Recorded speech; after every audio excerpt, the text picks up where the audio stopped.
Halo, Assalamualaikum warahmatullahi wabarakatuh. Oke, kita ketemu lagi rekan-rekan semuanya. Kali ini kita akan membahas sesi terakhir tentang akuntansi istisna tunai, tapi pembayarannya itu dilakukan di awal akad. Nah, Anda ingat kan, kalau pembayaran itu dilakukan di awal akad secara lunas, ya, selesai di depan gitu pembayarannya, barangnya tapi masih belum selesai dibuat. Nah, Anda ingat itu, transaksi apa? Ya, betul, itu transaksi, salam, betul ya. Karena itulah sebenarnya di dalam istisna ini ada transaksi salam, ada transaksi murabahah, dan ada transaksi istisna itu sendiri gitu ya. Jadi ini yang, uniknya, transaksi istisna itu uniknya di sini, dia itu gabungan antara salam, istisna, dan murabahah gitu ya. Oke, sekarang kita lihat bagaimana kalau misalkan, eee, transaksi istisna ini, tapi metode pembayarannya dia dibayar, lunas di awal. Nah, apakah sama, transaksi apa, akuntansinya sama seperti salam? Nah, kita lihat ya, seperti apa gitu. Oke, jadi, ini menarik memang gitu ya, ketika kita membahas tentang istisna ini gitu ya. Jadi ini adalah jenis istisna yang terakhir, istisna tunai yang terakhir ya, istisna tunai yang terakhir, yaitu, eee, pembayaran, seluruhnya di awal, akad gitu ya. Oke, kita lihat sekarang, seperti apa gitu ya, eee, apa istilahnya untuk, eee apa istilahnya, untuk ini, apa istilahnya, untuk, transaksinya. Oke, jadi transaksinya sama rekan-rekan semuanya seperti tadi ya, dengan RAB, apa istilahnya, biaya produksinya adalah 600 juta gitu ya, terus kemudian harganya adalah 800 juta. Cuma di sini yang membedakan itu apa, 800 jutanya ini 800 jutanya ini itu kita, 800 jutanya ini dibayar lunas ya, dibayar lunas di depan, ya, dibayar lunas di depan.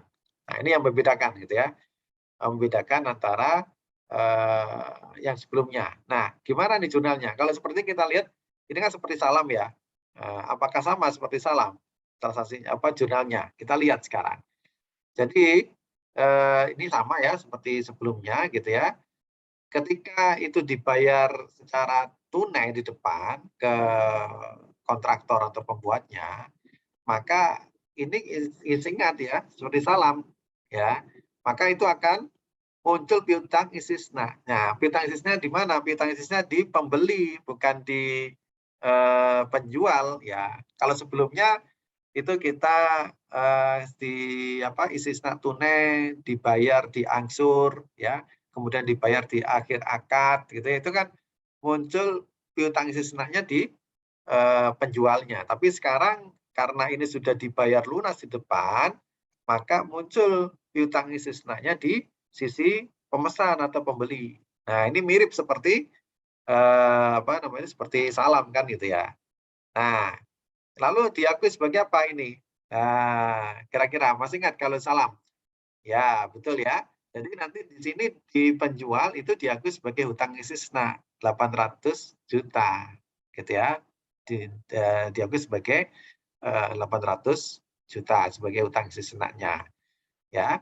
Kemudian jurnal yang lainnya yaitu tentang pengakuan biaya produksi sama, ya, biaya produksi sama, gitu ya. Yaitu kita akui sebagai asesmen dalam penyelesaian 50 juta, kemudian nah, karena ini pengakuan pendapatan dengan metode persentase penyelesaian, maka sama gitu ya, kita akui, sebagai persentasenya ini, sebesar persentasenya 8,3 ini di bulan Januari pertama. Yaitu apa? Untuk, marginnya kita akui sebagai apa? Ya, betul, sebagai aset istisna dalam penyelesaian. Kemudian biaya produksinya itu yang 50 juta ini, itu kita akui sebagai harga pokok istisna. Kemudian, nilai kontraknya ini, itu kita akui sebagai pendapatan istisna, gitu ya. Oke, ini sama pada bulan 8 Januari. Nah, kalau yang sebelumnya, kalau misalkan itu dibayar di akhir, maka yang ada hanya adalah ada pengakuan atas pengeluaran biaya produksi sama ini. Ya, ini sama gitu ya. Jadi hanya ada asesmen dalam penyelesaian gitu ya untuk pengakuan biaya produksinya dan pengakuan pendapatannya. Ini sama pada bulan Februari gitu. Nanti pada bulan Maret juga sama ya. Itu juga dilakukan begitu, tidak ada penagihan. Jadi kenapa ada penagihan ya? Karena kan dibayar lunas tadi gitu ya. Itu sama apa namanya jurnalnya gitu ya. Kita lihat saja nanti di bulan terakhir ya, di bulan terakhir yaitu di bulan eh, Agustus ya, di bulan Agustusnya ya. Di bulan Agustus ya, di bulan Agustus ini, nah ini kan sudah selesai ya, sudah selesai, sudah 100% ya. Maka pengakuan pengeluaran biaya produksinya yaitu kita mengakui sesuai dalam penyelesaian sama kas gitu ya. Nah, kemudian pengakuan pendapatannya juga sama gitu ya, tidak ada perbedaan gitu ya. Ya, tidak ada perbedaan. Yang membedakan itu adalah pada saat pengakuan barang apa barang barang jadi sama ya persediaan 800 juta, aset istisna dalam penyelesaian 800 juta gitu ya. Kemudian dari sisi nah ini yang membedakan. Yang membedakan apa? Ketika si penjual itu menyerahkan barangnya, ya menyerahkan barangnya kepada si pembeli ini, maka disinilah hutang itu ditutup, ya hutang itu dilunasi oleh penjual, yaitu makanya debitnya adalah hutang istisna pada persediaan. Sedangkan di sisi pembeli gitu ya, maka dia akan mengakui mengakui adanya aset ya, rumahnya, kemudian dia menghapus piutang istisna-nya dihapus yang ini ya, dihapus 800 juta itu. Ya, karena apa? Karena piutangnya sudah selesai kan, karena sudah dikembalikan. Karena sudah diserah terimakan barangnya gitu ya. Nah, itu kalau menggunakan persentase selesai. Bagaimana kalau menggunakan metode akad selesai? Ya sama saja gitu ya. Jadi kalau dibayar ya muncul piutang ya tadi ya di pembeli piutang istisna di sini ya muncul piutang istisna di sini. Kemudian ada hutang istisna di penjualnya kan gitu ya. Nah, cuma di sini tidak ada pengakuan pendapatan ya karena pengakuan pendapatannya nanti dilakukan di akhir. Yang ada adalah pengakuan pengeluaran biaya produksinya. Ya, jadi sama pengeluaran biaya produksinya sama terus sampai apa nama itu sampai pada bulan Agustus. Nah, pada bulan Agustus inilah dilakukan pengakuan pendapatan di sini. Dilakukan pengakuan pendapatan di sini selain pengakuan biaya produksi. Kenapa? Ya karena nanti menggunakan apa pembayarannya adalah pengakuan pendapatannya adalah diakui pada saat akad itu selesai. Jadi di sini sekali lagi akan ada dua hal ya harus Anda perhatikan yaitu apa?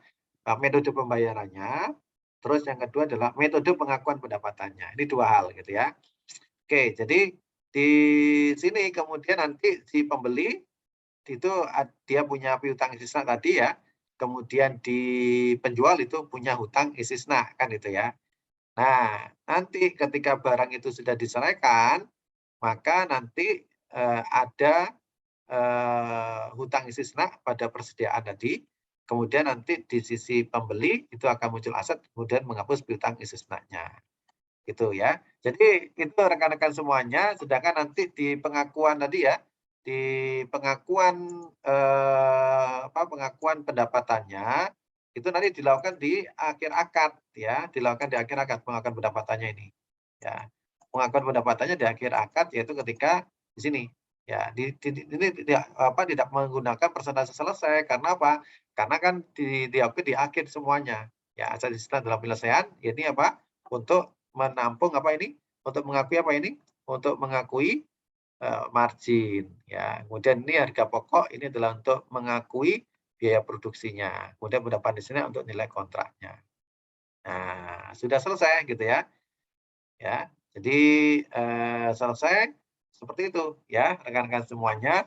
Jadi sangat sederhana, simpel saja gitu ya. Jadi yang yang perlu Anda ingat di dalam istisna tunai itu ada 3 jenis metode pembayaran, yaitu pembayarannya diangsur selama proses proses proses pembuatan barang, atau dibayar di akhir setelah barang itu selesai dibuat, atau yang ketiga adalah dibayar di awal akad sebelum barang itu selesai dibuat, gitu ya. Itu adalah 3 metode pembayarannya. Kemudian ada 2 metode pengakuan pendapatannya, yaitu apa? Menggunakan metode persentase selesai. Kalau menggunakan metode persentase penyelesaian, maka nanti apa? Setiap kali ada progres penyelesaian, maka itu diakui pendapatan, ya. Tidak harus setiap bulan, tergantung pada kapan itu pengakuan atau perhitungan persentase penyelesaiannya. Jadi kalau sudah diakui persentase penyelesaiannya, pekerjaannya, maka itu boleh diakui sebagai pendapatan sebesar persentase penyelesaiannya tadi. Ya, jadi itu tiga transaksi di istisna tunai. Ya, kenapa kok disebut istisna tunai?